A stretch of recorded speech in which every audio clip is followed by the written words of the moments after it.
तो सोचिए, जगह है मुंबई का वानखेड़े स्टेडियम।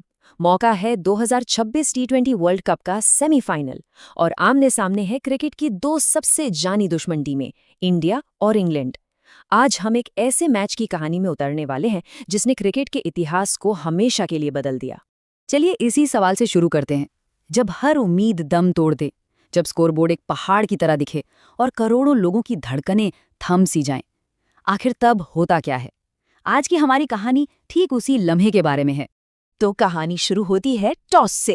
इंग्लैंड के कप्तान ने टॉस जीता और एक बड़ा ही साहसी फैसला लिया, पहले बैटिंग करने का। और उनका इरादा पहली गेंद से ही बिल्कुल साफ था, सिर्फ और सिर्फ हमला। देखिए, इंडिया का प्लान तो सिंपल था, अपने स्टार बॉलर्स बुमराह और अर्शदीप के साथ शुरू में ही विकेट्स निकालो। लेकिन इंग्लैंड का प्लान कुछ और ही था। फिल सॉल्ट और जॉस बटलर ने तय किया कि वो इंडियन पेसर्स की स्पीड को ही उनके खिलाफ इस्तेमाल करेंगे। पावर प्ले में जो हुआ वो किसी बुरे सपने से कम नहीं था। फिल सॉल्ट ने बुमराह की रफ्तार का इस्तेमाल करके कवर्स के ऊपर से क्या कमाल की शॉट्स खेले, तो वहीं बटलर ने अर्शदीप की स्विंग को पूरी तरह बेअसर कर दिया। पूरा वानखड़े एकदम खामोश। पहले 6 ओवरों में 65 रन, वो भी बिना कोई विकेट खोए। ये स्कोर इंडिया के हौसले को तोड़ने के लिए काफी था। टीम इंडिया पूरी तरह से बैकफुट पर थी। और ये तो सिर्फ शुरुआत थी, बस एक झलक। इंग्लैंड ने इस नींव पर एक ऐसी गगनचुंबी इमारत खड़ी कर दी जिसे पार करना लगभग नामुमकिन लग रहा था। पावर प्ले के बाद बटलर का विकेट तो गिरा, लेकिन फिर आए हैरी ब्रूक और उन्होंने सिर्फ 24 गेंदों में 50 ठोक दिया। और अंत में जो कसर बची थी वो सैम करन ने लंबे लंबे छक्के मारकर पूरी कर दी। 204। वर्ल्ड कप सेमीफाइनल में 205 का टारगेट चेस करना ये किसी एवरेस्ट पे चढ़ने से कम नहीं था। वानखेड़े में अब सांसें सिर्फ एक चमत्कार की उम्मीद में अटकी थी।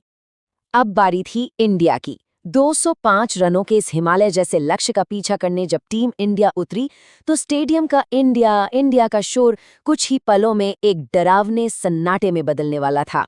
जोफ्रा आर्चर, हाथ से गेंद छूटी और जैसे कोई आग का गोला हो। युवा अभिषेक शर्मा कुछ समझ पाते इससे पहले ही मिडिल स्टंप हवा में था। गोल्डन डक, पूरा स्टेडियम सन। और ये तो सिर्फ शुरुआत थी। पहले अभिषेक शर्मा, फिर मार्क वुड की एक तेज बाउंसर पर संजू सैमसन और फिर आदिल रशीद की गुगली में फंसकर ईशान किशन भी चले गए। स्कोर था 48 पर 3। वर्ल्ड कप का सपना बिखरता हुआ दिख रहा था। लेकिन कहते हैं ना, जब हर उम्मीद टूट रही हो तभी कोई हीरो सामने आता है। और उस दिन क्रीज पर कदम रखा दुनिया के नंबर 1 टी20 बल्लेबाज कप्तान सूर्य कुमार यादव ने। उनका साथ देने के लिए हार्दिक पांड्या पहले से ही मौजूद थे और इन दोनों ने मिलकर बिखरी हुई पारी को समेटना शुरू किया। पर तरीका डिफेंसिव नहीं था, तरीका था काउंटर अटैक का। देखते ही देखते इंग्लैंड के खेमे में खलबली मचनी शुरू हो गई।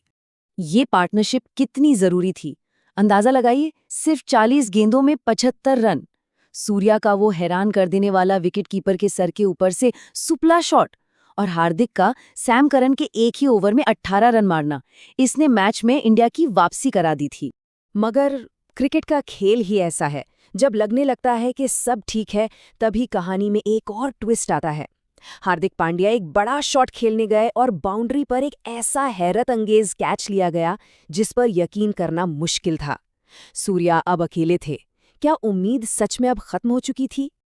अब पूरे देश की प्रार्थनाओं का बोझ कप्तान सूर्या और नए बल्लेबाज शिवम दुबे के कंधों पर था। मैच अपने अंतिम सबसे रोमांचक मोड़ पर आ चुका था और शिवम दुबे ने आते ही अपनी दूसरी ही गेंद पर 95 मीटर लंबा छक्का जड़ दिया। ये सिर्फ एक छक्का नहीं था, ये अंग्रेज टीम के लिए एक संदेश था कि लड़ाई अभी खत्म नहीं हुई है। और उस एक शॉट ने पूरा समीकरण बदल दिया। मैच आ गया था आखिरी ओवर में। जीत के लिए चाहिए थे 14 रन। इसे ही तो कहते हैं डेथ ओवर्स का असली प्रेशर। चलिए उस आखिरी ओवर को फिर से जीतते हैं। पहली गेंद 2 रन, अब 5 में 12। दूसरी गेंद दुबे का चौका, अब 4 गेंदों में 8 रन। तीसरी और चौथी पर 1-1 रन। समीकरण आ गया 2 गेंदों पर 6 रन। 5वीं गेंद पर दुबे ने भागकर 2 रन लिए और अब आखिरी गेंद 4 रन चाहिए। सैम करन ने एक परफेक्ट यॉर्कर डालने की कोशिश की, लेकिन सामने थे टी20 के बेताज बादशाह सूर्य कुमार यादव। उन्होंने अपनी जादुई कलाइयों का ऐसा इस्तेमाल किया कि वो गेंद गोली की रफ्तार से फाइन लेग बाउंड्री के पार 4 रनों के लिए चली गई। भारत जीत गया। वानखेड़े में जैसे भावनाओं का ज्वालामुखी फट पड़ा। वो सन्नाटा अब एक ऐसे जश्न में बदल गया था जिसकी गूंज सालों तक सुनाई देगी। ये सिर्फ एक जीत नहीं थी, ये एक हारी हुई बाजी को छीन कर लाने की कहानी थी। और आखिर में एक सवाल, जिस तरह से जिन मुश्किल हालातों से निकलकर भारत ने इस नामुमकिन से दिखने वाले मैच को जीता, क्या इसे टी20 क्रिकेट के इतिहास की सबसे महान वापसी कहा जा सकता है? इसका फैसला अब इतिहास करेगा।